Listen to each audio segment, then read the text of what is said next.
My ongoing project is ambitious. I understand that, but I have a lifetime to complete it. I am going to visit every museum in Manhattan. I know there is fantastic art to be found in other boroughs, in galleries, as well as on sidewalks, building walls, and bathroom stalls, but I've had to narrow the list for the purposes of this project.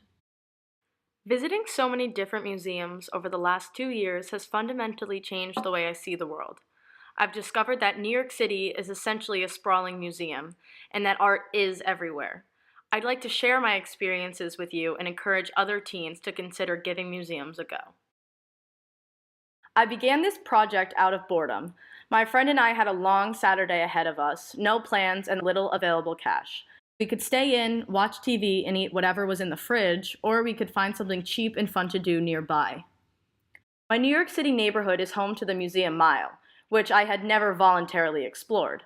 My experiences of museums had always been dry, educational class trips or forced visits with my parents who hoped to expose me to culture.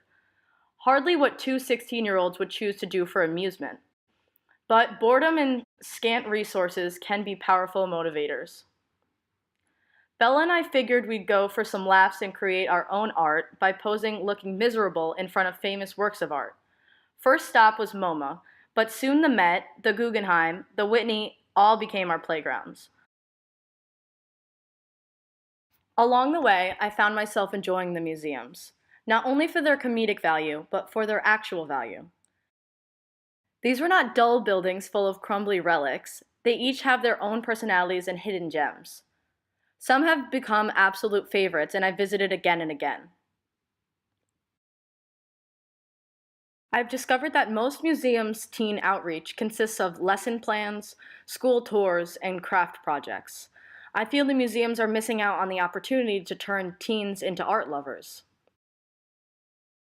With that in mind, I've produced this teen guided tour, highlighting a few of my favorite museums in order to paint a better picture of what a teen might like to see and do when they visit.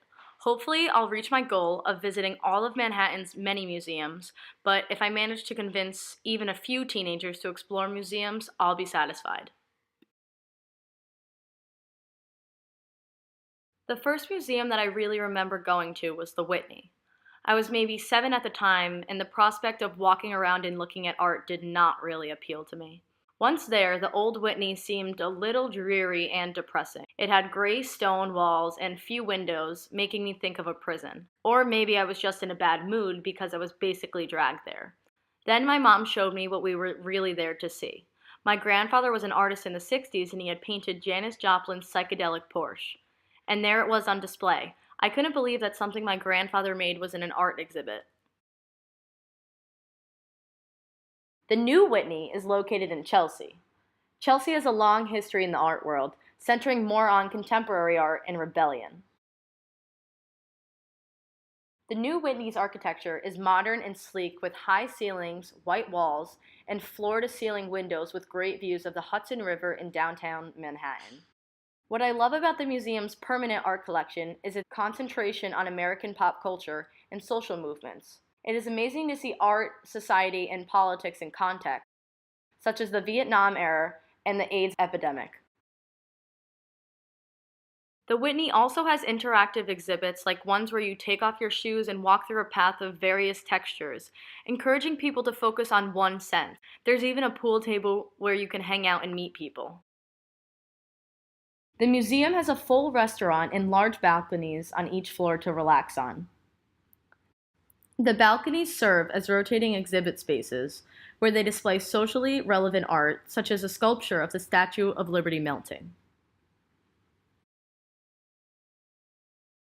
Right next to the Whitney are the stairs leading to the High Line. The High Line is an old elevated train platform that has been converted to a park space, which spans for blocks. It is popular for restaurants, catching some sun on the lounge chairs, and seeing the city from a new perspective.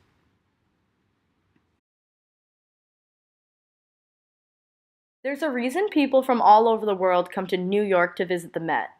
Other than the obvious, a world-famous art collection, it has amazing architecture, a gorgeous fountain, and a roof deck overlooking much of Upper Manhattan and Central Park. The steps of the Met are my favorite place to go at night with my friends. It offers a rare moment of peace while still teeming with city life, which can be art itself. City life can be sort of like performance art. For instance, one night I saw a woman with a film crew who was dancing in the fountain. People just watched and enjoyed her performance. You can spend hours on the steps watching all types of interesting people. Another night at around midnight, we suddenly heard the revs of very loud engines. Then literally hundreds of quads, mopeds, and motorcycles tore down Fifth Avenue. This procession went on for at least 5 minutes straight, followed by the police who seemingly could do nothing to stop it. The roof is another cool place to hang out. They have food and drinks, and the tables are surrounded by sculptures, some of which perch on chairs and table edges. The rooftop exhibit offers a unique type of display because the amazing New York City skyline is the backdrop. While I think I've given reason enough to visit, let's not forget about the art housed in this 2 million square foot museum.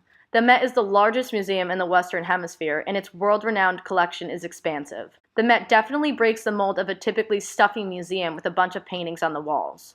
What you might not know is that there's something for everyone. Its multiple styles include modern art, ancient relics, Renaissance portraits, Egyptian tombs, and a recreation of a Frank Lloyd Wright house.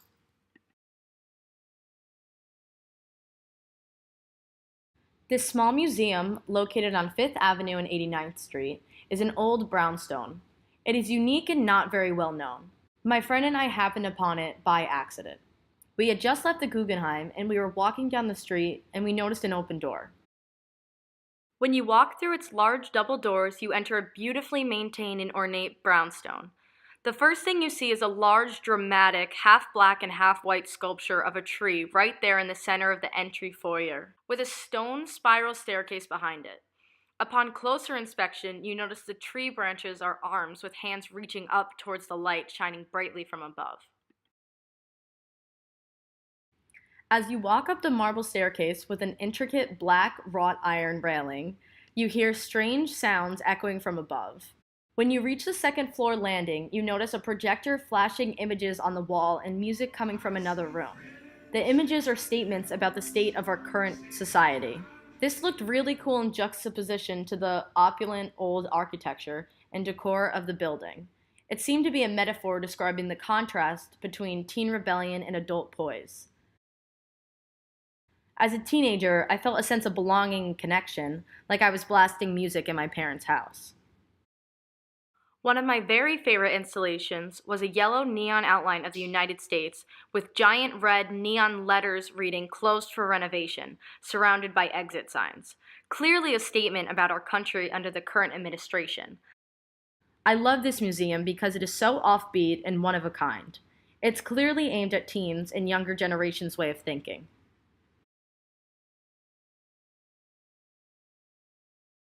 Spyscape is on 55th and 8th and just opened this year. It definitely deviates from the formula of typical museums with pictures on the walls. It's really more like an amusement park than a museum. First off, it's huge. You could easily spend a day here. When you walk in, you are fitted with a bracelet that is unique to you. You use the bracelet throughout the museum to explore the various stations. There are 12 stations in Spyscape that are basically tests to assess what role you might play in the CIA. Tests like a lie detector test where you're asked to deliberately lie, and ones that assess your surveillance skills. All of this data is collected while you complete the stations, and then at the end you're given your ideal role as a CIA agent.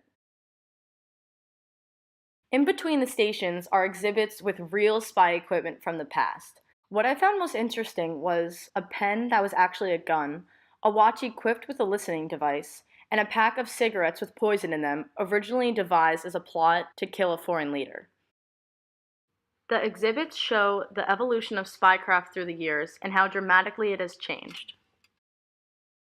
One of the most fun exhibits tests your agility, requiring you to work your way through a laser maze. You can also stand outside and watch other people complete the maze. This museum was just pure fun and really interesting. I personally have always been interested in anything spy-related. I love the cool gadgets and the idea of covertly gathering intelligence. It makes you more aware of your surroundings and examining them for details. This past year has been the most difficult of my life for many reasons. I think many people don't realize how terrifying the cusp of adulthood and its endless possibilities can be. It's easy to immediately lean towards negative thinking when gifted with the prospect of limitlessness. It's much harder to simply accept that it is, in fact, a good thing. We all experience hardships and will continue to. Museums offer me a sense of calm amidst the storm in my mind. They offer solitude as well as a reminder that life presents us with infinite possibilities. It is what you make it. Museums display people and things from all walks of life, and they open my mind to things previously unimaginable. They remind me of the beauty of opportunity. I've recently learned there is nothing wrong with not knowing what you want to do next. There is no shame in not planning every next move. Museums reassure me of that and offer the promise of myriad future experiences. I may be reaching, but that's what life is about. Daring to dream a little, to imagine what could be rather than getting caught up in what is. Museums offer a new perspective. Art itself offers so many varied perspectives, thus changing the way you think. There is immense value in that. I would be stuck wandering aimlessly in the same circle had I not discovered art's value beyond personal expression. When I lose myself, I find art in everyday things because art can be found everywhere, if you're open to it. So can possibility.